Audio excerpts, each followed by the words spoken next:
Welcome to another episode of Let's Talk. My guest today is JT, not Justin Timberlake, but Justin Tavernini, the Mr. Miyagi of Lethbridge, and owner and operator of O2 Training Center.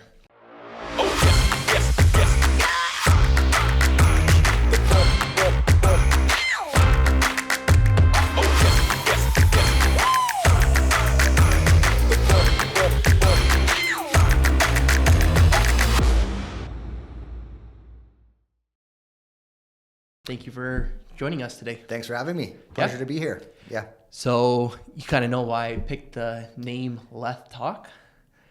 Why? Tell me why. It was that Let's big talk. fight, that fight that was going on between Mike Tyson and was it Jake Paul? Yeah. So I was like, oh, Mike Tyson, he's been an icon in the industry, and I was like, you know what? Let's talk. So All right. Yeah. So do we need to like face off and have some banter here? No, I don't think. It's just a kind of a little play on the Lethbridge and like let's talk. So I thought it was pretty cute and pretty fun to. Oh, you're so cute. I know. So, no, what'd you think of that fight?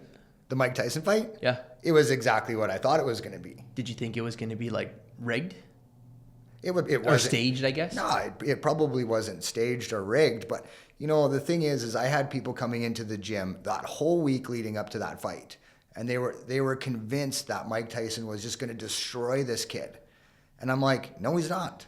And they're like, well, but it's Mike Tyson. I'm like, yeah, it's 60-year-old Mike Tyson that hasn't fought in 25 years. Yeah. I'm like, the dude's old. He's retired. He hasn't fought in a long time. It doesn't matter who he's in there with. He could be some 20-year-old that's never scrapped before. Yeah. I'm like, Do you think it was possibly like staged? Like I didn't watch the whole fight, but I watched clips of it, and then I was thinking like definitely like time takes a toll on everybody. Time is the biggest competitor for any athlete for sure, and he is 60 years old. He just had a big accident that just happened several months prior to, so like it's definitely in consideration, but just kind of like watching some of the demeanor of how he was like going at it, and then he kind of held back, so it's kind of interesting to think like, and then even too watching the training videos ahead of time, right? That he would put out there, like it was kind of interesting to see him fade in that fight. No, but like I like it's possible, like somebody can be bought, right? So you never know. You know what, at the end of the day, Mike Tyson, 60 years old, hasn't fought in a long time, and he got paid $20 million. Yeah. I mean, but didn't you hear he just got offered tip your hat to the guy, right? 700 million, I think it was. To do what? Or 70 million to fight Jake Paul, and if he knocks him out in the first like 3 minutes or something. It was from like some Saudi business person or whatever. He just got offered that. Again, to do another fight? To do another fight with Jake Paul, and if he knocks him out, he gets, I think it was like 70 million or 700 million, I forget. Yeah. But now after the last one, how many people are going to tune into this one? Because it was, you know what I mean? It was a pretty big letdown in most people's minds. Yeah, but if people think maybe there was the possibility that like it was staged and now that money is on his side in his favor, right? Yeah. So, I don't think it was staged. I think it was don't? exactly what it was going to be. You had an old guy that's weathered, and 60-year-old is not old though. in that sport, it really is. In that sport, 30 years old is old. It is. And even too, I was watching this, him talking when he fought, what was it? What's that guy? He fought that heavyweight champion and he lost. Mike Tyson did? Yeah. Which one? Lennox Lewis or? No. Buster Douglas? No, it was the guy it's slipping my mind, but he said too, if he had fought him, Holyfield? Evander Holyfield, and if he had fought him and didn't go to prison, it would have been a different story, right? So he lost several years because of that. Yeah, but Yeah. woulda, coulda, shoulda. That's fighters though. Oh, well, if this didn't happen or if that didn't happen, but it did happen. That's any athlete, right? Any Yeah. competitive athlete. So it's kind of interesting. Yeah. So no, It's just say that stuff to try to save face or, Exactly. play it out to be something that it's not. work in your favor. What happened is what happened. Yep. You can't change it. You can't change. You can't go to the back and That's right. go to a time machine or anything like that. So Yeah. So you and your wife run a successful training facility that includes like martial arts, group classes, yoga, has a gym, and so much more, right? Yeah. So what would you say is being your biggest challenge of balancing family, business, and training? Balance. What's up with balance? There's no balance here. It's a word that's often used and something that I've never kind of understood is when people say, oh, like when I was in the fitness industry, people used to talk about, oh, I need to have balance. And I'm like, well, if you want greatness, it comes in unbalanced situations, right? Like you have to like obsess, you have to like kind of like almost isolate yourself, and you and whoever's in your small corner have to do whatever needs to be done. That's right. And balance to different people mean different things. Yeah. Right. And to be a business owner, a small business owner this day and age, and if you want to be successful, you can't be like, well, I'm going to go 20% on my business, and then I want to spend 20% on my family, and then I want to spend 20% on me time. No, you're all in on business. Yeah. If you want to be successful. Now, we're well aware that, family time and me time and us time is really limited. So we balance that out by just making the most of the time we have, right? My wife and I are very lucky that we work almost synchronized work schedules. So where she's teaching a class, I'm teaching a class, we run our stuff at the same time. So then we have, time in the afternoon that we have together. So we schedule coffee dates or breakfast dates or lunch dates throughout the week because our schedules allow us to. Now our son, on the other hand, he's in school all day. And then when he's out of school, the bulk of our work is done in the evening times. Yeah. Right? We're running classes. Like I run class until 8:30 at night. Yeah. So then by the time I get home, he's kind of winding down for the next school day. Yeah. So him and I, our relationship is kind of built around, father-son time where we schedule things like, I'll take him to Calgary when we go back to school shopping. We spend specific time on the weekends where we play cards or chess or like family board games. Yeah. So the time's not a lot, but when we do have time, we try to make the most of it. It's quality time. It's quality time. That's right. So does he come to the gym often? Like I see him there from time to time, but that was when school was out. Now with school in session, does he want to like come back and like hang out there more? And like you guys have an office there? Because I know like when we used to have our family business, I would be there all the time. I remember when I was honestly in kindergarten and we had our store in the mall. Yeah. My mom would pick me up or my dad would pick me up, whoever it was, when the day was done, and I would head to the mall and sit in the back and play. That was the bulk of Tyson's childhood. Yeah. Was you're hanging out with mom and dad at work. Yeah. And now that he's a teenager, he's got his own little life, right? He goes to school, he has his buddies, like now he has his own little life. So I don't force him to come to the gym or come to work with us. Yeah. So after school, like he's very academic. So he's right onto his schoolwork right after school. He has his friends that all live in our neighborhood. So they get together, they play basketball, soccer, whatever. So I want him to have a childhood and I want him to have friends. Yeah. I don't want him just to sit at the office. Yeah. So Nice. I'm letting him do him and do his thing and not forcing him to be at work. And then when it comes time, when he gets a little older, he has to be there working. Yeah. He's the one who's going to be running the front desk. Well, and everything. we're already talking about, how does he earn some income, right? Yeah. So he's getting to be that age where he can have a summer job and he can do some things when he's not in school. Yeah. To earn a little bit of money, and he's going to want a car in a few years, and it's like, okay, it's time for you to work, save some money. Yeah. So you can pay for a car or your insurance or whatever he has got to pay for. Exactly. Yeah. No, that's awesome. Yeah, no, that's the balance, it's never really something that kind of really stuck with me, but I know being in the fitness industry, everybody's talking about balance, and you even listen to all these like entrepreneurs who are like taking their business to the next level, and they say like we like obsessed with what we were doing, and now that we are finally here, we take a little bit of a step back, but we don't do it excessively, and we still kind of grind it out every day, and this is what we do, or this is what my spouse does.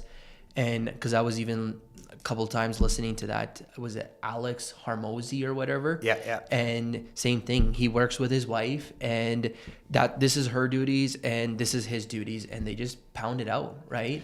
And then they take their time off when required.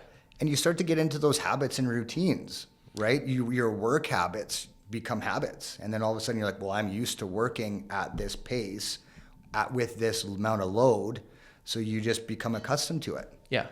And you're lucky you're doing something you love, right? So it's not really like it's work, but it's not work, right? Oh, that's right. Like it's work, but it's not work. I get to hang out on my martial arts mats and teach martial arts to people and train. Like it's a pretty good gig. Yeah. You can't complain. No, that's pretty awesome. So many people think like martial arts is just like kind of like fighting, but you've kind of built a community around it. Now, how has that community like changed your perspective on leadership and growth? Well, martial arts, fighting, for example, like most people when they start martial arts, the average person that starts martial arts, they don't fight. Like fighters are a very small breed of human beings. Now, I was a fighter. I grew up in that lifestyle, and I realized like not everybody wants to train this hard, right? So when you want to get into martial arts, the majority of people are just practitioners. Mm-hmm. They want to decompress from work. They want to make some friendships and connections. So I've built my program around that premise that not everybody wants to be a fighter. In fact, I don't really train fighters anymore. I train martial artists. And most human beings need guidance through life.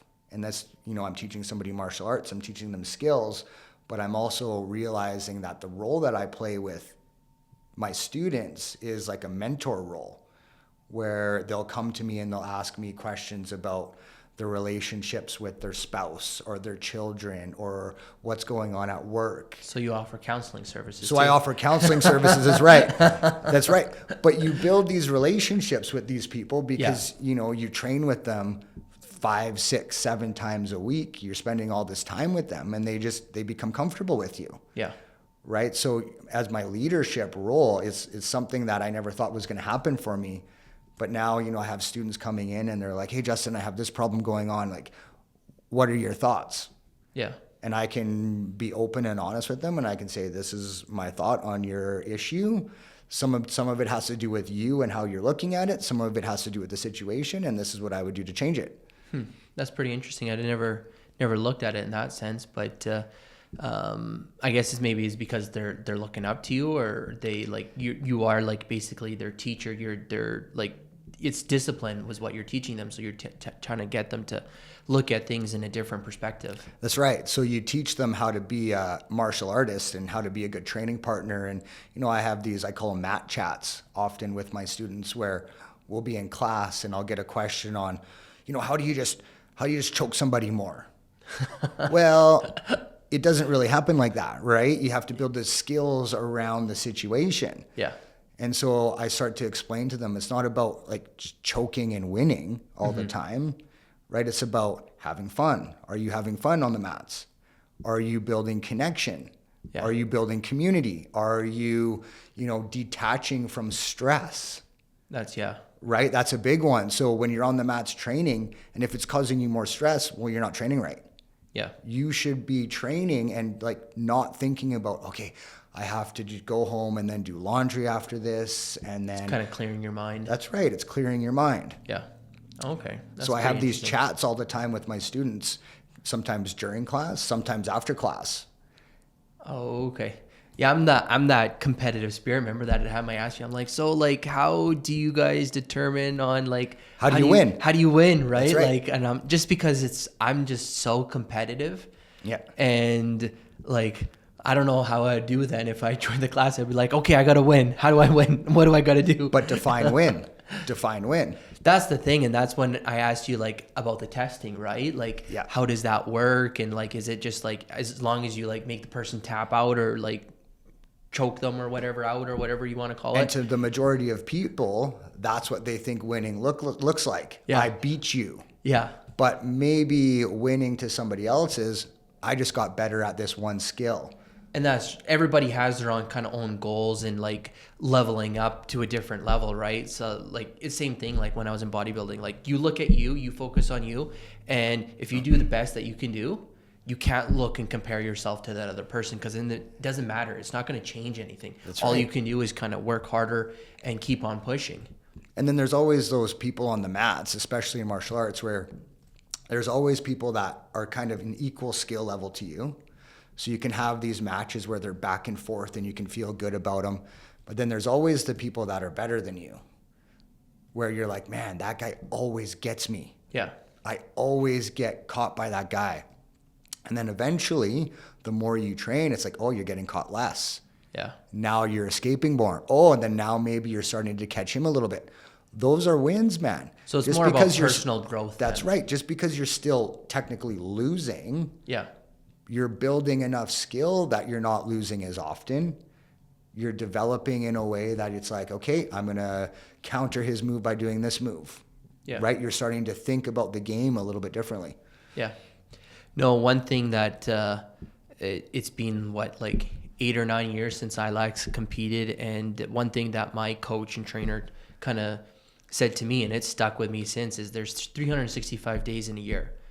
All you can do is have one perfect day at a time, and that That's equals 365 days of perfectness, right? Like, Yep. So it was kind of interesting, like that you talking about, like this is my own personal goal, and like leave it, like forget your other kind of problems and worries.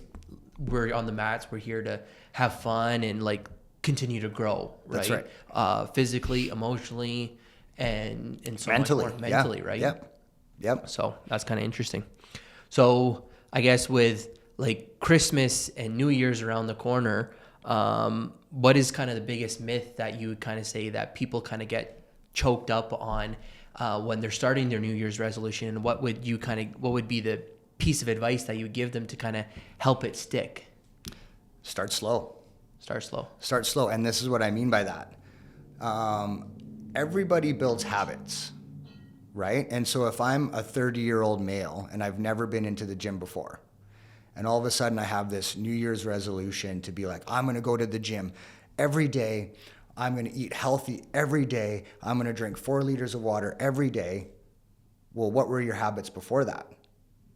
Not going to the gym at all. Yep. Right? Eating fast food for every single meal. Yeah. Drinking pop and juice all the time. So If it's diet, it's okay. That's If right. It's diet, it's if it's okay. diet, it's okay. But my point is your habits were this. Yeah. And then all of a sudden, within the span of a day, you want to go to this. Yeah. Well, no offense, but you're going to fail. Yeah. Right? You can't do all of that at once and expect to succeed because you've just put too much on your plate. Well, it's very rare for somebody to do a completely 360 or change their whole life around, right? That's right. And that's why small habits build big changes. And there's a saying, it's called like the 5-axe rule. So if you go out and start chopping down a tree, yeah, you can chop it down in one go and just keep on sweating and burning until it's knocked down. Yep. Yeah, okay. But if you go out there each day and you take 5 swings at that tree, eventually it's going to fall down. That's right. Right? So people kind of really underestimate what small habits do. Well, and we're building habits for the future or for your ideal self. Yeah. Right? So most people start something like a fitness journey or whatever you want to call it because they're unhappy with the way they are right now. Yeah. But to change that, you have to build different habits. Yeah. Right? So maybe instead of saying, I'm going to go to the gym every single day, maybe start with twice a week. Yeah. Instead of saying, I'm going to eat healthy every meal throughout the day, let's just start with breakfast. Yeah. You're going to eat a healthy breakfast. Yeah. And most people don't even eat breakfast. Yeah. I'm trying to Right? eat it again. And Let's start your day off with a healthy meal and see how you feel. Yeah. And then you start to build that habit. And then after that, okay, now you've done 3 months of eating breakfast. Now move on to lunch. Now, do you think instead of doing those small habits, is having like an accountable coach would be better off for them? Or what do you think would be better? It can. Accountability coaches are great. Now, my perspective is this. If I'm your coach and I say, okay, this is what we're going to do tomorrow, chances are the next day rolls around and I check in with you. I say, okay, Amin, did you do this? You're probably going to lie to me and say yes, because you don't want to let me down.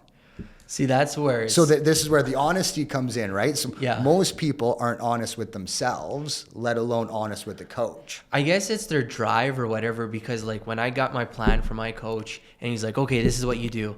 And every week I would check in, do my photos, here's my weight, and then this is what we're doing for the next couple weeks, right? Like, yep. And if I had an off day, I would tell him. He's like, especially my off season, he's like, did you follow the plan? And or I would just honestly, he wouldn't ask. I would just tell him. I'm like, I smashed like 3 boxes of cookies or whatever, yeah. right? So yeah. he's like, okay, well, it's off season, so it doesn't really matter. Yeah. But you're gonna pay for that come prep.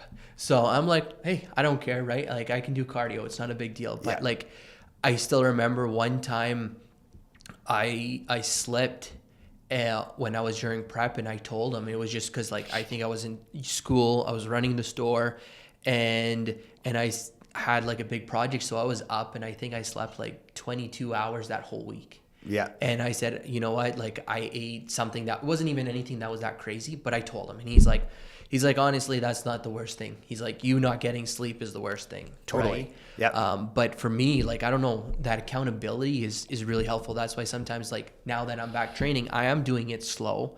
I'm doing it 3-4 times a week, maybe. Yeah. And just trying to get back in the rhythm, and I'll go in a phase, right? So like I'm in phase still 1.5 right now, and then when I go into the new year's, phase 2 starts. Yeah. Right. So I think it's those gradual steps really do help for most people, right? And that's what I'm trying to do, is build like that long-term kind of thing and be like more athletic and more kind of just like normal, I guess you'd say. Yeah. Right. Whatever that means. Whatever that means. Right. Whatever it means to you. Right. For me, it's not eating 9 times a day, and just going to the gym a couple times, being able to like ride a bike or be able to swing a golf club a little bit easier or whatever, right? Be a little bit more flexible. Yeah. So that's what I'm practicing, is a little bit of flexibility. So, and at the end of the day, everybody ages, they get older, and life hits everybody. Yeah.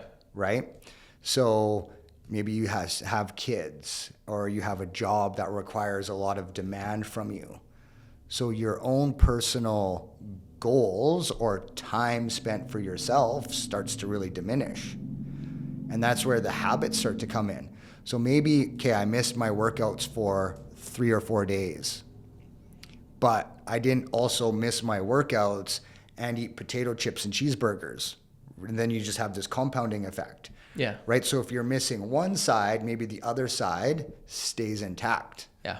I'm the worst like that. I'm like, no, if I didn't go to the gym, I'm like, I can eat like 3 extra cookies today. So I'm like, because I'll work harder next time, right? Yeah. But it's about balance. Yeah, we're back to balance. No, I'm just like, it's different when you're not like pushing yourself to a different level, right? So It's just like, I'm like, it's not like I have a deadline, right? That's the biggest thing. When you don't have like a deadline, then it helps things ease it along a little bit, because you can have a little bit. We're all human, so we can all slip. That's right. And then you can just go back on track, right? So that's all it's about going. And right? it's okay. It's okay to slip. But what happens is most people, they beat themselves up because they set this goal for the new year that they were going to do all these workouts and they were going to eat perfectly and they were going to do all this stuff. But your goal was never attainable. Yeah. Right? It's true. And then when they start to slip on the amount of times they go to the gym, and then they start to slip on the amount of times they're eating healthy meals, then they're like, well, what's the point? I might as well just go back to this old way that I was doing it. Yeah. And then they give up.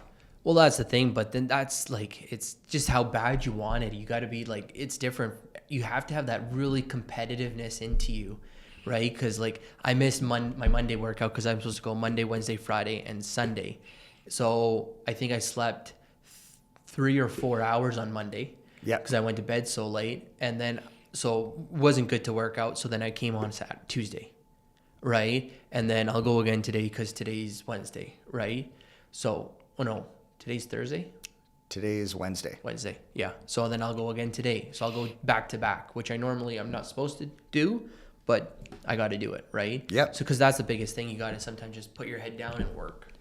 And it's consistency. That's the thing. It's all it is consistency, right? Consistency through the weeks, through the months, through the year. Yeah. Yeah, no, it's true. So kind of what's the biggest key advice then you would give to somebody looking to start their fitness or journey? Think about why you're starting it, right? So have a why, and then don't set your expectations so far out of reach. So what happens if they say like, I just want to get in shape, right? Yeah, but what's in shape? You want to be in JT shape, or do you want to be? Is that even attainable for most people? Well, that's right. Right. I've spent my entire life in a gym. Yeah. And I spend my entire days in the gym. Yeah. Right. So no, for most people, it's not. So what does in shape look like? In better shape than you are today? Yeah. All right. Well, then that's okay. Yep. But most people, they go, okay, Justin, they pull out their phone and they bring me a picture of some celebrity that they want to look like. Oh, jeez. Right? I want to be in this good a shape. And I say, well, that's never going to happen. Well, why not? Can't you you're a good coach. You can do that. Yeah. Yeah, I'm a fine coach, but the problem that you're not seeing is that celebrity has a full-time chef, a full-time trainer, nothing but time because their entire job is making sure their body looks like this. Yeah. You have kids, a job, responsibility. Yep. You're only going to train 3 times a week, and you have to cook and manage your own diet. Yeah. So your expectation to look like that, it's not going to happen. Yeah.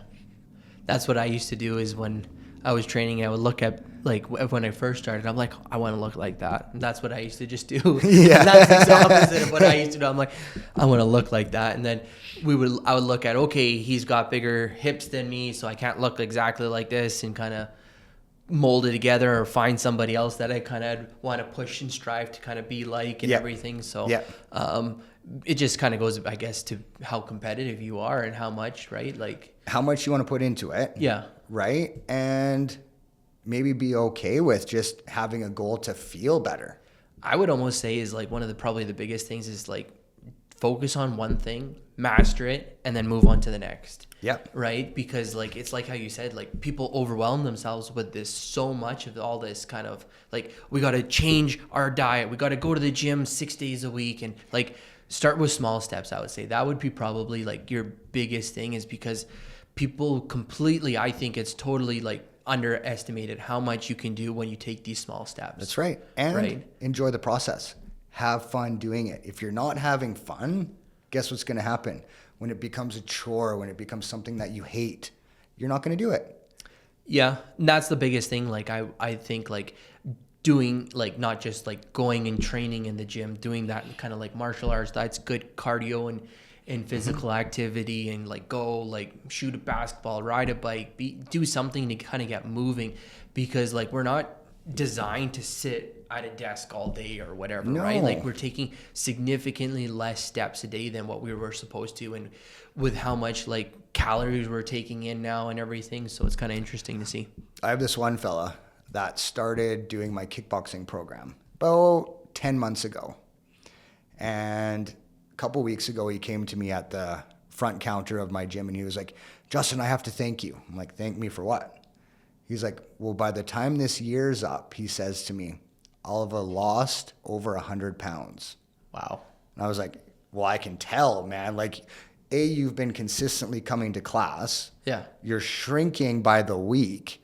And I said to him, like, well, you don't have to thank me. I'm just doing my job. I said, you're the one that's showing up. Yeah.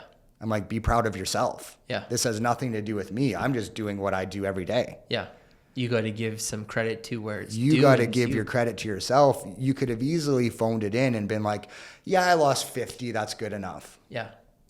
That's awesome. Right? So he's down almost 100 pounds, or he will be down 100 pounds. Wow. Just by doing kickboxing, learning a skill, and having fun while doing it. Yeah. Oh, that's awesome. So it's never too late, right? It's never too late. No, it's never too late. Yeah. No, perfect. Well, thank you very much for joining us. And yeah, we'll see you all in 2 weeks here. Take care. See ya. Bye.